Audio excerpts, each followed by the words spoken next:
ঝড় আর ভারী বৃষ্টিতে বাড়ছে নদ নদীর পানি, বিপদসীমার কাছাকাছি তিস্তা, সুরমার উপরে বইছে পানি, প্লাবিত সুনামগঞ্জের নিম্নাঞ্চল।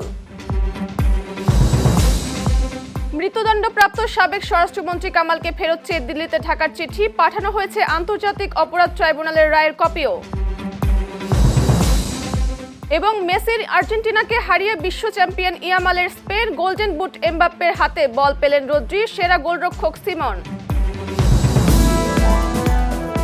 আমন্ত্রণ চ্যানেল এস দেশের কথায়, সাথে আছি আমি অর্পিতা জয়া। শুনছিলেন শিরোনাম, এবার বিস্তারিত। উজানের ঢল ও টানা ভারী বৃষ্টিতে দেশের বিভিন্ন অঞ্চলে নদ নদীর পানি বাড়ছে। নীলফামারীর ডালিয়া পয়েন্টে তিস্তা নদীর পানি বিপদসীমার মাত্র 5 সেন্টিমিটার নিচ দিয়ে প্রবাহিত হওয়ায় নিম্নাঞ্চল প্লাবিত হওয়ার আশঙ্কা দেখা দিয়েছে। পরিস্থিতি সামাল দিতে তিস্তা ব্যারেজের 44টি জলকপাট খুলে রাখা হয়েছে। অন্যদিকে সুনামগঞ্জের ছাতক পয়েন্টে সুরমা নদীর পানি বিপদসীমার 16 সেন্টিমিটার উপর দিয়ে বইছে। গত 24 ঘন্টায় লাউড়ারগড়ে 140 এবং সুনামগঞ্জে 110 মিলিমিটার বৃষ্টিপাত রেকর্ড করা হয়েছে। পাহাড়ি ঢলে তাহিরপুরের চারাগাঁও এলাকায় নতুন করে পানি ঢুকে পড়ায় ভোগান্তিতে পড়েছেন স্থানীয়রা। পানি উন্নয়ন বোর্ড বলছে, উজানে বৃষ্টি অব্যাহত থাকলে আগামী 24 ঘন্টায় নদ নদীর পানি আরও বাড়তে পারে এবং নদী তীরবর্তী নিম্নাঞ্চলে স্বল্পমেয়াদী বন্যা দেখা দিতে পারে। এদিকে চট্টগ্রাম অঞ্চলের সাম্প্রতিক বন্যায় রেললাইন পানিতে তলিয়ে যাওয়ায় 7 থেকে 11 জুলাই পর্যন্ত চট্টগ্রাম কক্সবাজার রুটে ট্রেন চলাচল বন্ধ ছিল। এতে 11,337টি টিকিট বাতিল করে যাত্রীদের 87,85,344 টাকা ফেরত দিতে হয়েছে বাংলাদেশ রেলওয়েকে। ফলে টিকিট ফেরত ও যাত্রী সংকটে বন্যার প্রভাবে রেলওয়ের ক্ষতি দাঁড়িয়েছে প্রায় 1 কোটি টাকা। দর্শক, লালমনিরহাট থেকে তিস্তার পানি বৃদ্ধির সবশেষ অবস্থা জানাচ্ছেন সহকর্মী রাহিবুল ইসলাম টিটুল।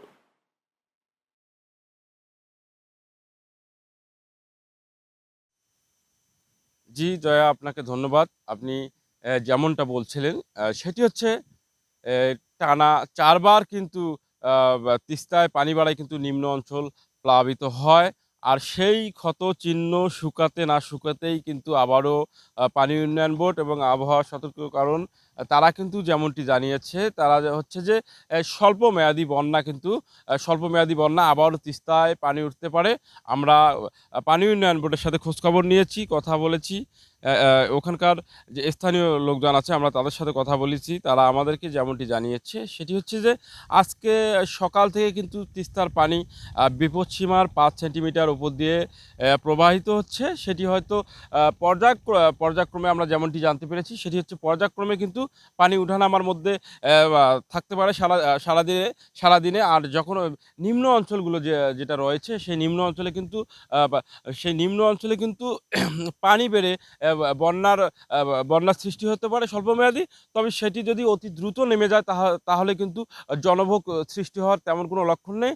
আবার কিছু কিছু লালমনিরহাট জেলার কালীগঞ্জ, হাতীবান্ধা, আদিতমারি এইসব কিছু কিছু নিম্ন অঞ্চল রয়েছে, সেখানে কিন্তু পানি জমে থাকলে কিন্তু দুর্ভোগের সৃষ্টি হয়। আমরা এমনটাই খোঁজখবর নিয়ে দেখেছি, আমরা জানি। এই ছিল সর্বশেষ লালমনিরহাট থেকে। ধন্যবাদ টিটুল আপনাকে।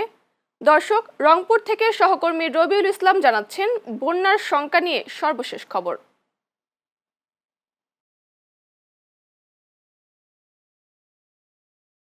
ধন্যবাদ আপনাকে। আমি এই মুহূর্তে দাঁড়িয়ে আছি রংপুরের কাউনিয়া উপজেলা তিস্তা নদীর পাড়ে, রেল এবং সড়ক সেতুর মাঝামাঝি। আমি যদি একটু জিনিস আপনাকে জানিয়ে রাখি যে গতকাল সন্ধ্যার থেকে কিন্তু বৈরী আবহাওয়া বা ভারী বৃষ্টিপাত, কখনো ভারী এবং কখনো হালকা বৃষ্টিপাতে কিন্তু রংপুরে এখন পর্যন্ত কিন্তু বৃষ্টি অতিবাহিত হচ্ছে। আমি যদি আপনাকে শুধু তিস্তা নদী নয়, অন্য অন্য নিম্ন অঞ্চল যেগুলো আছে সেগুলোর কথা যদি একটু জানিয়ে রাখি, যে প্লাবিত হয়েছে কিন্তু নিম্ন অঞ্চল বা বিভিন্ন এলাকার কিন্তু রাস্তা বা ছোট ছোট যে প্লাবিত যে নিম্ন অঞ্চলগুলো, সেগুলো কিন্তু অনেক অঞ্চলে কিন্তু এখন পানি বন্দী হয়ে গেছে অনেক পরিবার। তবে তিস্তা নদীর পানি কিন্তু গত 12 ঘন্টায় প্রায় 8 সেন্টিমিটারের মতো বেড়েছে বলে এমন তথ্য আমাদেরকে পানি উন্নয়ন বোর্ড দিয়েছে। তবে আপনাকে আরেকটা জিনিস জানিয়ে রাখি, গত 3 ঘন্টায় কিন্তু 5 সেন্টিমিটার পানি বেড়েছে এই তিস্তা নদীতে। তবে অন্যদিকে কিন্তু এই বন্যার কিন্তু আরো যে আশঙ্কা আছে, যে সামনের এই মাসে যদি আমি চলতি মাসের একটু তথ্য আপনাকে দিয়ে রাখি, চলতি মাসে কিন্তু তিস্তাতে প্রায় 3 থেকে 4 বারের মতো পানি বৃদ্ধি হয়েছে, আবার পানি কমে গেছে। পানি বাড়া এবং কমার মাঝেই কিন্তু তিস্তার ভাঙন কিন্তু প্রতিহত থাকে। আর একটা জিনিস আপনাকে জানিয়ে রাখি, এই পানি কমলেও যেমন কষ্টের মধ্যে থাকে তিস্তা পাড়ের মানুষ, পানি বাড়লেও কিন্তু তেমনি কষ্টের মধ্যে থাকে। এরই মধ্যে কিন্তু জেলা প্রশাসক প্রায় বিভিন্ন উপজেলায়, যে কাউনিয়া উপজেলার কথা যদি আমি একটু বলে রাখি, কাউনিয়া উপজেলায় কিন্তু জেলা প্রশাসক বন্যা কবলিত এলাকা মানুষের জন্য কিন্তু প্রায় 10 টন চাউলের বরাদ্দ দিয়েছেন বলে এমন তথ্য আমরা পেয়েছি। তবে রংপুরে বন্যার পরিস্থিতি আবারও তিস্তাপাড়ের মানুষ বন্যার মুখোমুখি, এমনটা কিন্তু আশঙ্কা রয়েছে সংশ্লিষ্ট কর্তৃপক্ষ, পানি উন্নয়ন বোর্ড থেকে স্থানীয়দের। তবে এবারে বন্যার এই মাসেই যদি হয় তাহলে প্রায় 5 বার বন্যার মুখোমুখি হবে তিস্তাপাড়ের মানুষগুলো। ধন্যবাদ রবিউল আপনাকে। জুলাই গণঅভ্যুত্থানের সময় সংগঠিত মানবতা বিরোধী অপরাধের মামলায় মৃত্যুদণ্ডপ্রাপ্ত সাবেক স্বরাষ্ট্রমন্ত্রী আসাদুজ্জামান খান কামালকে ফেরত চেয়ে ভারত সরকারের কাছে আনুষ্ঠানিকভাবে চিঠি দিয়েছে বাংলাদেশ। পররাষ্ট্র মন্ত্রণালয়ের মাধ্যমে পাঠানো চিঠির সঙ্গে আন্তর্জাতিক অপরাধ ট্রাইব্যুনালের দেওয়া মৃত্যুদণ্ডের রায়ের কপিও দিল্লির কাছে পাঠানো হয়েছে বলে জানিয়েছে ট্রাইব্যুনাল সংশ্লিষ্ট সূত্র। 2025 সালের 17 নভেম্বরের রায়ে শেখ হাসিনা ও আসাদুজ্জামান খান কামালকে মানবতা বিরোধী অপরাধে মৃত্যুদণ্ড দেওয়া হয়। এদিকে সচিব পদমর্যাদায় প্রধানমন্ত্রী তারেক রহমানের রাজনৈতিক সহকারী হিসেবে নিয়োগ পেয়েছেন বিএনপি নেতা রাশেদ খান। শনিবার তাকে নিয়োগ দিয়ে প্রজ্ঞাপন জারি করে জনপ্রশাসন মন্ত্রণালয়। পরে নিজেদের ভেরিফাইড ফেসবুক পোস্টে নিয়োগের বিষয়টি নিশ্চিত করেন রাশেদ খান। দায়িত্ব পালনে সবার সহযোগিতা ও দোয়া চেয়েছেন তিনি। প্রধানমন্ত্রী তারেক রহমানের সঙ্গে সৌজন্য সাক্ষাৎ করেছেন আন্তর্জাতিক শ্রম সংস্থা আইএলওর মহাপরিচালক গিলবার্ট এফ হোংবো। আজ সচিবালয়ে প্রধানমন্ত্রীর কার্যালয়ে অনুষ্ঠিত বৈঠকে বাংলাদেশের শ্রম খাতের উন্নয়ন, শ্রমিক অধিকার সংরক্ষণ, নিরাপদ কর্মপরিবেশ ও আন্তর্জাতিক শ্রমমান বাস্তবায়ন নিয়ে আলোচনা হয়। সাক্ষাতে প্রধানমন্ত্রী বলেন, শ্রমিকদের অধিকার রক্ষা এবং শ্রমিক বান্ধব ও টেকসই কর্মপরিবেশ নিশ্চিত করতে সরকার সর্বোচ্চ গুরুত্ব দিচ্ছে।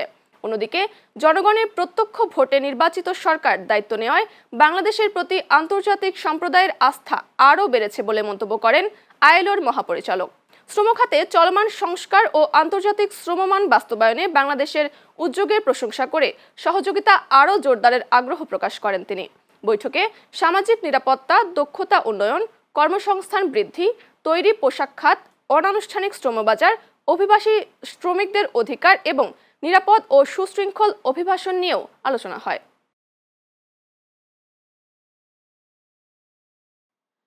কুড়িগ্রামের নাগেশ্বরীতে বন্যার পানি নেমে গেলেও কাটেনি কৃষকদের দুর্ভোগ। পানি সরে যাওয়ার সঙ্গে সঙ্গে স্পষ্ট হয়ে উঠছে ফসলের ব্যাপক ক্ষয়ক্ষতির চিত্র। কৃষি বিভাগের তথ্যমতে বন্যায় তলিয়ে গেছে উপজেলার প্রায় 8 হেক্টর জমির ফসল। ফলে ধার দেনা ও জমি বর্গা নিয়ে চাষাবাদ করে আর্থিক ক্ষতির মুখে কৃষকরা। নাগেশ্বরী থেকে প্রতিনিধি আব্দুস সালামের পাঠানো তথ্য ও ছবিতে দেখুন প্রতিবেদন।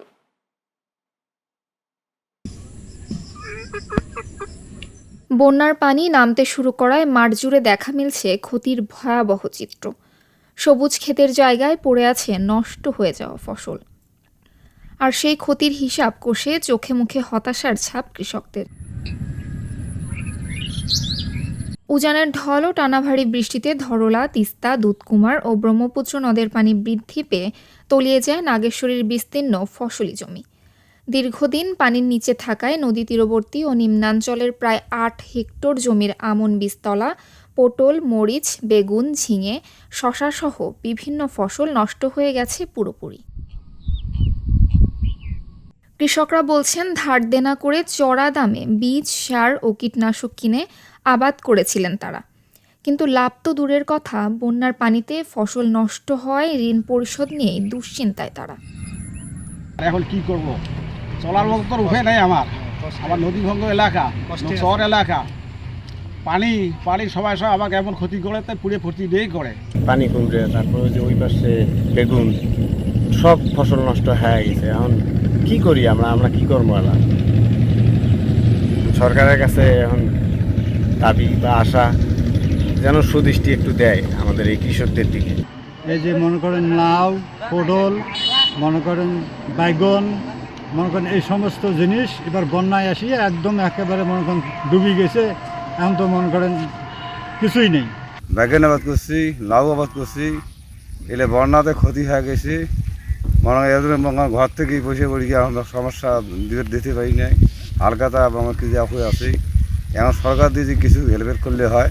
এদিকে ক্ষতিগ্রস্ত কৃষকদের তালিকা তৈরি করছে কৃষি বিভাগ। সরকারি প্রণোদনার পাশাপাশি বন্যার পর দ্রুত ঘুরে দাঁড়াতে লাভজনক ফসল চাষে কৃষকদের প্রয়োজনীয় পরামর্শ দেওয়ার কথা জানান এই কর্মকর্তা। ধীরে ধীরে পানি কমতে শুরু করেছে। ইতিমধ্যে আমাদের নদীর পানি কমে গেছে। তাছাড়া কিছু ক্ষতির লক্ষণ প্রকাশ পেয়েছে। আমাদের আমন বীজতলা প্রায় 1 হেক্টরের মতো ক্ষতিগ্রস্ত হয়েছে। আমাদের শাকসবজি প্রায় 3 হেক্টর, পাট 3 হেক্টর এবং আমাদের আউশ 1 হেক্টর আমাদের মোটামুটি ক্ষতিগ্রস্ত হয়েছে। আমরা ক্ষতিগ্রস্ত কৃষকদেরকে চিহ্নিত করে আমরা তাদেরকে পরামর্শ দিচ্ছি। দ্রুত সরকারি সহায়তা ও পুনর্বাসন কার্যক্রম শুরু হলে ক্ষয়ক্ষতি কিছুটা কাটিয়ে উঠতে পারেন চাষিরা। এর মধ্য দিয়ে আবারও নতুন উদ্যমে চাষাবাদে ফেরার প্রত্যাশায় নাগেশ্বরীর কৃষকরা। 16 বছর পর আবারও বিশ্ব ফুটবলের সর্বোচ্চ আসনে স্পেন। নিউ জার্সির মেটলাইফ স্টেডিয়ামে বর্তমান চ্যাম্পিয়ন আর্জেন্টিনাকে কাঁদিয়ে দ্বিতীয়বারের মতো বিশ্বকাপের শিরোপা জিতেছে লা রোজা। নির্ধারিত 90 মিনিটের গোলশূন্য সমতার পর অতিরিক্ত সময়ের 106তম মিনিটে ফেররান তোরেসের গোলে নিশ্চিত হয় স্পেনের ঐতিহাসিক জয়। বিস্তারিত প্রতিবেদনে। একদিকে শিরোপা ধরে রাখার স্বপ্নভঙ্গ আর্জেন্টিনার, অন্যদিকে বিশ্বজয়ের উল্লাস স্পেনের। 16 বছরের অপেক্ষার অবসান ঘটিয়ে দ্বিতীয়বারের মতো বিশ্ব চ্যাম্পিয়ন লা রোজা।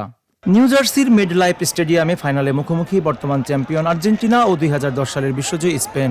শুরু থেকেই ম্যাচের নিয়ন্ত্রণ নেয় স্প্যানিশরা। বল দখল, পাসিং আর আক্রমণের ধার সবকিছুতেই স্পষ্ট ছিল তাদের আধিপত্য। একাধিক সুযোগ তৈরি করেও প্রথমার্ধে গোলের দেখা পায়নি স্পেন। অন্যদিকে চিরচেনা আর্জেন্টিনা যেন আটকে ছিল স্প্যানিশ রক্ষণ আর মাঝমাঠের নিখুঁত কৌশলে। না, সবগুলোতে ভালো করছে, কিন্তু এইটাতে যে এমন করবে বুঝতে পারিনি আমরা কেউ। খেলা মোটামুটি ভালোই হয়েছে, কিন্তু আমাদের আর্জেন্টিনার পক্ষ থেকে একটু অ্যাটাকিংটা কম ছিল, স্পেনের পক্ষ থেকে অ্যাটাকিংটা একটু প্রেশার বেশি ছিল। ওদের যথেষ্ট পরিমাণ ট্রাই করছে ওরা জিতার, কিন্তু ওরা পারেনি, ওদের ব্যাড লাক। কিন্তু এই পর্যন্ত ফাইনালে যে কটা ম্যাচ খেলছে ওয়ার্ল্ডে অনেক ভালো খেলছে। দ্বিতীয়ার্ধেও একই চিত্র, স্পেনের একের পর এক আক্রমণ, কিন্তু গোলের সামনে দেয়াল হয়ে দাঁড়ান এমিলিয়ানো মার্তিনেজ। আর্জেন্টিনার জন্য ম্যাচ আরো কঠিন হয়ে ওঠে নির্ধারিত সময়ের শেষ মুহূর্তে। মাঝমাঠে ফাউল করে দ্বিতীয় হলুদ কার্ড দেখেন এনজো ফার্নান্দেজ। 10 জনের দলে পরিণত হয় আর্জেন্টিনা। অতিরিক্ত সময়ও চাপ অব্যাহত রাখে স্পেন, আর 106তম মিনিটে আসে সেই কাঙ্ক্ষিত মুহূর্ত। এরা তাদের অহংকারের ফল। তারা নিজেদের অহংকারের মাত্রা ছাড়িয়ে গেছে। হ্যাঁ, আমরা এখন দেখতে পাচ্ছি এখানে কোনো আর্জেন্টিনা সাপোর্টার নাই, তাদের উল্লাস নাই। আজকে ওদের হারার কথাই ছিল ভাইয়া, কারণ যদি আজকে স্পেনের সাথে খেলা পড়ছে তার জন্য। আজকের খেলা স্পেন বিশ্বকাপ চ্যাম্পিয়ন হয়েছে, এজন্য আজকে আমাদের অনুভূতি সেরকম। ভামোস স্পানা। শেষ মুহূর্তে মরিয়া হয়ে ওঠে আর্জেন্টিনা। মেসির একটি ক্রস অল্পের জন্য গোলের ঠিকানা খুঁজে পায়নি। একের পর এক কর্নার পেয়েও সমতা ফেরাতে পারেনি তারা। শেষ বাঁশি বাজতেই উল্লাসে ফেটে পড়ে স্পেন সমর্থকরা। আর এই বিশ্বকাপ শুধু দলীয় সাফল্যের গল্প নয়, ব্যক্তিগত অর্জনেও নতুন ইতিহাস লিখেছেন Kylian Mbappe, Rodri, Unai Simon ও পাউ কুবার্সি।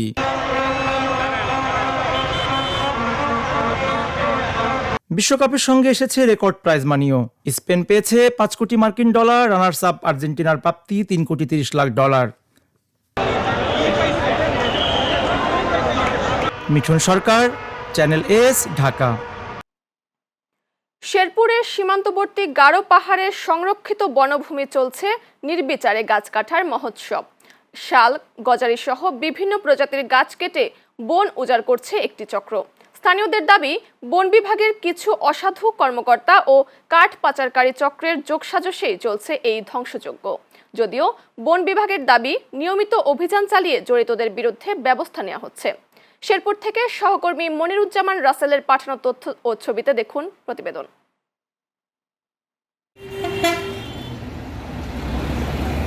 দিনের আলো কিংবা রাতের অন্ধকার, থেমে নেই শালগজারি সহ বিভিন্ন প্রজাতির গাছ কাটার মহোৎসব।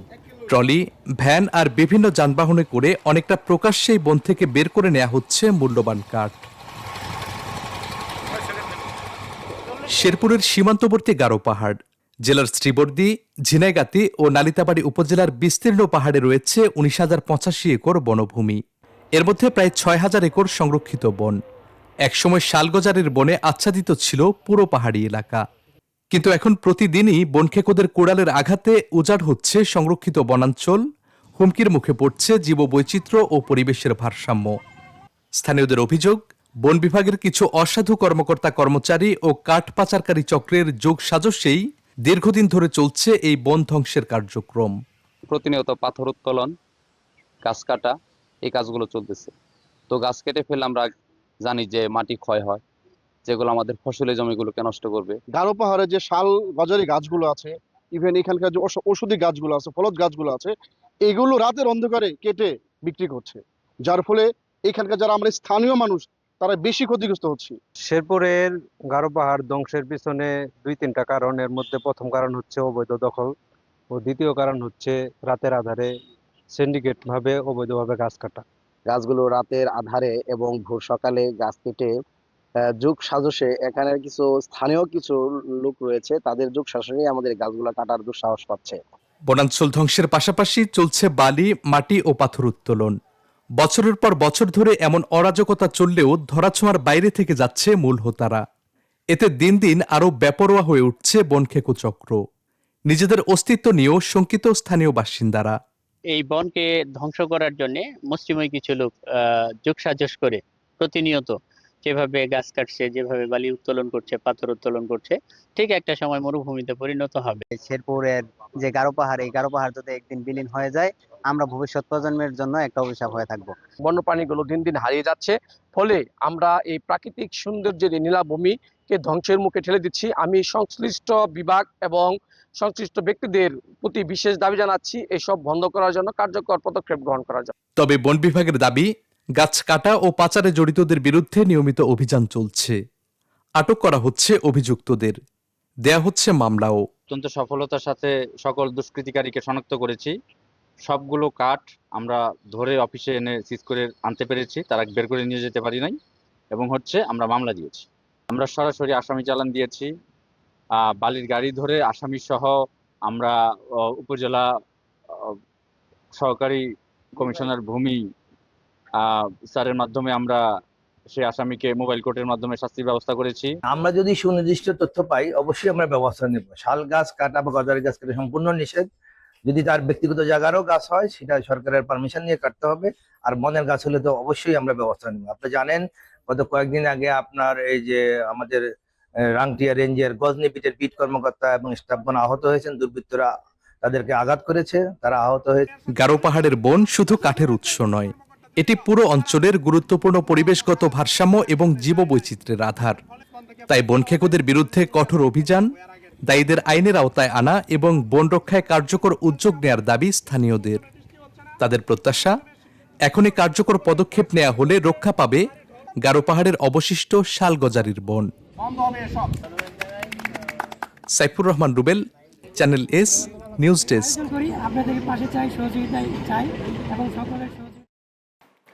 চলতি বছরের প্রথম 6 মাসে মালয়েশিয়া থাইল্যান্ড সীমান্তে বিশেষ অভিযান চালিয়ে ৭৩ বাংলাদেশি সহ ৬৪১ জন অবৈধ অভিবাসীকে আটক করেছে মালয়েশিয়ার জেনারেল অপারেশনস ফোর্স জিওএফ এর সাউথ ইস্ট ব্রিগেড। অপতারিং ওয়াসাবান কেলান্তান নামে পরিচালিত অভিযানে জানুয়ারি থেকে জুন পর্যন্ত 10 দেশের নাগরিককে আটক করা হয়। আটক ব্যক্তিদের মধ্যে ৫০৭ জন পুরুষ এবং ১৩৪ জন নারী। তাদের মধ্যে সবচেয়ে বেশি মিয়ানমারের নাগরিক ৪২৮ জন। এছাড়া ৭৩ জন বাংলাদেশি, ৩৯ জন ইন্দোনেশীয়, ৩৮ জন থাই, ২১ জন চীনা, ১৯ জন ভারতীয় এবং ১৬ জন নেপালি নাগরিক রয়েছেন।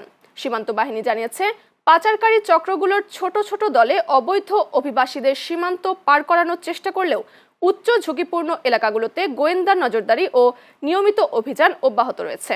আটক ব্যক্তিদের বিরুদ্ধে পরবর্তী আইনি প্রক্রিয়া চলছে। চট্টগ্রামের সরকারি বেসরকারি হাসপাতালে হামের উপসর্গ নিয়ে প্রতিদিনই বাড়ছে ভর্তি রোগীর সংখ্যা। তবে জেলায় হামের পরীক্ষা করার ব্যবস্থা না থাকায় অনেক রোগী থাকছেন পরীক্ষার বাইরে। নমুনা ঢাকায় পাঠানোর পর রিপোর্ট পেতে সময় লাগছে ৫ থেকে ৬ দিন। ফলে রোগ নির্ণয়ে দেরি হওয়ায় সঠিক চিকিৎসা নিয়ে উদ্বেগ বাড়ছে রোগীদের স্বজনদের মধ্যে। চট্টগ্রাম সিভিল সার্জন কার্যালয়ের তথ্য অনুযায়ী জেলায় এ পর্যন্ত হামে আক্রান্ত হয়েছেন ৪০৫ জন। বিভিন্ন হাসপাতালে ভর্তি আছেন ১৯৬ জন। এখন পর্যন্ত হাসপাতালে মোট ভর্তি হয়েছেন ৪৭০৮ জন। এর মধ্যে নমুনা পরীক্ষার জন্য ঢাকায় পাঠানো হয়েছে ১৮৯২ জনের। চিকিৎসা নিয়ে বাড়ি ফিরেছেন 4,512 জন। এছাড়া সন্দেহজনক হামে 13 জনের মৃত্যু হয়েছে। নিশ্চিত হামে মারা গেছেন 3 জন। দর্শক, চট্টগ্রাম মেডিকেল থেকে এ বিষয়ে সবশেষ জানাচ্ছেন সহকর্মী তাপস দে আকাশ।